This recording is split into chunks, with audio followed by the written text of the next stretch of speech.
গলায় বুকে আঁচড়, কামড়ের দাগ, যৌনাঙ্গে আঘাতের চিহ্ন একাধিক।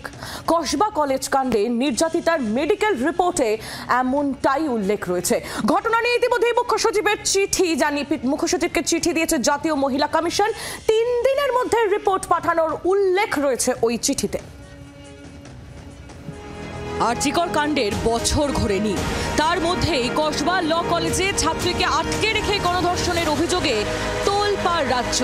তার মধ্যে সামনে এলো নির্যাতিতার মেডিকেল পরীক্ষার রিপোর্ট। ন্যাশনাল মেডিকেল কলেজে নির্যাতিতার মেডিকেল টেস্টে শরীরে একাধিক আঘাতের চিহ্ন পাওয়া গিয়েছে। নির্যাতিতার ঘাড়, বুক এবং নিম্নাঙ্গ থেকে লালারস সংগ্রহ। বুকে, ঘাড়ে আঁচড়, কামড়ের দাগ, যৌনাঙ্গে গুরুতর আঘাতের চিহ্ন মিলেছে বলে মেডিকেল রিপোর্টে উল্লেখ। মেডিকেল রিপোর্টে স্পষ্ট, অভিযোগকারী ছাত্রী যৌন নিগ্রহের শিকার। একজনের বিরুদ্ধে যৌন নির্যাতনের প্রমাণ রয়েছে, বাকি দুজন প্রত্যক্ষদর্শী। এমন কিছু প্রমাণ রয়েছে যেটা থেকে উঠে আসছে যে যৌন নির্যাতন হয়েছে, তার কোন বিষয়ে কোনো সন্দেহ নেই। পাশাপাশি বলা হচ্ছে যে সেক্সুয়াল পেনিট্রেশনের ক্ষেত্রে একজনেরই সেমেন পাওয়া গিয়েছে, অর্থাৎ একজনই সেক্সুয়াল পেনিট্রেশনে জড়িত রয়েছে, এমনটা চিকিৎসকদের তরফ থেকে বলা হচ্ছে।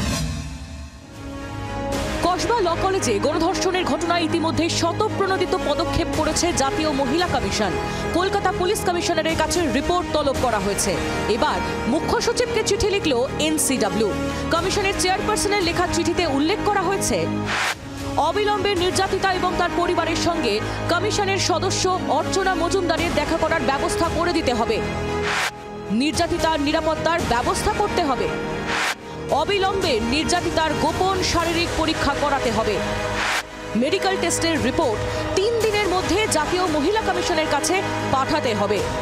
পশ্চিমবঙ্গে কলেজের ভিতরে একটি মেয়ে গ্যাংরেপ হওয়ার পরে পুলিশের ভূমিকা নিয়ে নিশ্চয়ই প্রশ্ন আসবে, এবং যারা দায়িত্বে আছে, প্রশাসনে আছে, তাদের ভূমিকা নিয়েও প্রশ্ন আসবে।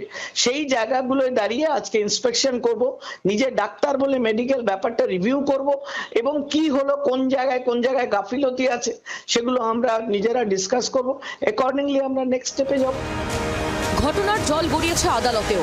ল কলেজের ঘটনায় আদালত শতপ্রণোদিত মামলা গ্রহণ করুক, এই মর্মে প্রধান বিচারপতিকে চিঠি দিলেন আইনজীবী সৌম্য শুভ্র রায়।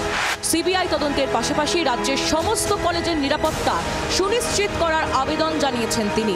অভিযুক্ত মনোজিতের বিরুদ্ধে ব্যবস্থা নিতে চলেছে বার কাউন্সিলও। সাসপেন্ড করা হচ্ছে এই ছাত্র নেতাকে। ব্যুরো রিপোর্ট, জি 24 ঘন্টা।